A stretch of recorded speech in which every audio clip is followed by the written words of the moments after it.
Isotopes जो होता है, आइसोटॉप्स, यहाँ हम एक गलती करते हैं कि ये याद नहीं रहता है हमें। तो आइसोटॉप्स यदि हमें याद रहे तो हम आइसोबार्स के बारे में जो है सही कर सकते हैं। तो आइसोटॉप्स जो होता है, यदि हम देखें आइसोटॉप्स के बारे में, तो यहाँ प्रोटॉन नंबर जो है सेम होते हैं और न्यूट्रॉन नंबर डिफरेंट होते हैं। वैसे ही यहाँ यदि हम इसको एटॉमिक नंबर और एटॉमिक मास के फॉर्म में देखें तो एटॉमिक नंबर सेम होते हैं आइसोटॉप्स में, और एटॉमिक एटॉमिक नंबर सेम होते हैं और एटॉमिक मास जो होता है वो डिफरेंट होता है। जैसे मैंने इसको साइड साइड से लिख रखा है, इसको आप देख सकते हैं। तो ये आइसोटॉप्स होता है। जैसे यहाँ एक क्वेश्चन भी पूछा है कि the atoms in which the number of proton is same but number of neutron is different are known as. Number of proton is same, यहाँ देखिए number of proton is same and number of neutron is different, तो इसका मतलब जो है isotopes होता है। इस बात को जो है ध्यान रखेंगे। तो इसीलिए जो है यहाँ पे यह इसका आंसर हो जाएगा आइसोटॉप्स। तो ये आइसोटॉप्स के बारे में क्वेश्चन था, बार बार ये पूछता है अलग अलग बीसीएस में, और इसके बारे में आप ध्यान रखेंगे। दूसरी चीज़ की एक इम्प्योरिटीज़ से रिलेटेड क्वेश्चन जो है हमें बार बार पूछता है, जो बार बार गलत होता है।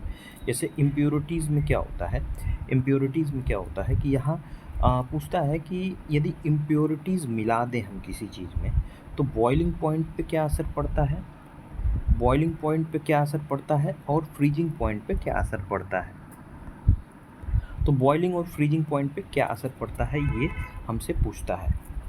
तो बॉइलिंग पॉइंट जो है इंक्रीज़ होता है इम्प्योरिटीज़ को ऐड करने पे, इस बात को ध्यान रखेंगे, और फ्रीजिंग पॉइंट जो है वो डिक्रीज़ होता है। इस चीज़ को आप क्लियर रखेंगे।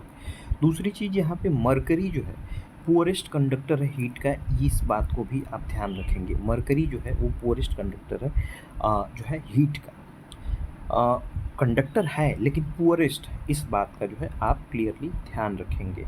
आइसोटॉप्स इम्प्योरिटीज़ पे क्या असर पड़ते हैं, यदि किसी लिक्विड में मिला दिया जाए, किसी एक जो है मिला दिया जाए उसमें, तो बॉइलिंग पॉइंट और फ्रीजिंग पॉइंट पे क्या डिफरेंस आता है इम्प्योरिटीज़ से, इस बात को जो है आप ध्यान रखेंगे। दूसरी चीज़ ये कि मास नंबर हम कैसे निकालते हैं, किसी एक मास नंबर जो है एटॉमिक मास नंबर हम कैसे निकालते हैं, तो उसके लिए हम नंबर ऑफ़ प्रोटॉन और नंबर ऑफ़ न्यूट्रॉन को जोड़ देंगे तो वो मास नंबर हमारा निकल जाता है।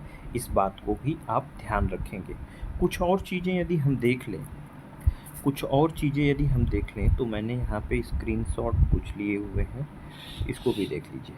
जैसे क्या है कि gradual decay of metal by air, यदि केमिकल सब्सटेंसेस जो है से कोरोजन होता है तो रस्टिंग होती है, आयरन में रस्टिंग होती है तो ब्राउन कोटिंग आ जाती है उस पर।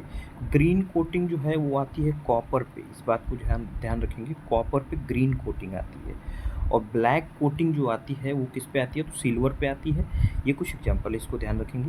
कोरोजन जो है ये क्वेश्चन है जिसमें आप देख सकते हैं कि उसी से रिलेटेड ये यहाँ पे पूछा गया। दूसरी चीज़ की आइसोटॉप्स जो है इसके बारे में हमने अभी देखा। फिर इसमें हम देखते हैं कि नंबर ऑफ़ न्यूट्रॉन और नंबर ऑफ़ इलेक्ट्रॉन यदि दिया हुआ है, देखिए ये नंबर ऑफ़ न्यूट्रॉन है, ये नंबर ऑफ़ इलेक्ट्रॉन है, तो इन दोनों से हम जो है कैसे मास नंबर निकाल सकते हैं। तो मास नंबर के लिए हमें नंबर ऑफ़ प्रोटॉन और नंबर ऑफ़ न्यूट्रॉन को जोड़ देते हैं तो मास नंबर आ जाता है। और प्रोटॉन और इलेक्ट्रॉन नंबर सेम होते हैं, इस बात का भी ध्यान रखेंगे आप। दूसरी चीज़ की कुछ डिस्कवरीज़ हैं, ये साइंस से रिलेटेड कुछ इंपॉर्टेंट फैक्ट्स हैं जो कि पीसीएसए एग्जाम्स में पूछता है। जैसे रिवॉल्वर जो है इसको सैमुअल कोल्ट ने जो है डिस्कवर किया था। डायनामाइट को अल्फ्रेड नोबेल ने, लॉ ऑफ कूलिंग न्यूटन ने दिया था, लॉ ऑफ प्रेशर पास्कल ने दिया था। दूसरी चीज़ की वेवलेंथ जो है किसकी मैक्सिमम होती है, तो इसमें हम देखें तो रेडियो वेव्स जो होती है ना, रेडियो वेव्स, यहाँ आप देख सकते हैं रेडियो वेव्स की वेवलेंथ सबसे ज़्यादा होती है। फिर microwave, infrared, visible, ultraviolet, x ray, gamma ray, इस तरह से जो है हम इन वेवलेंथ जो है इनका हम इस तरह से अरेंज कर सकते हैं। तो मैक्सिमम किसका होता है, रेडियो वेव्स की जो वेवलेंथ होती है वो ज़्यादा होती है।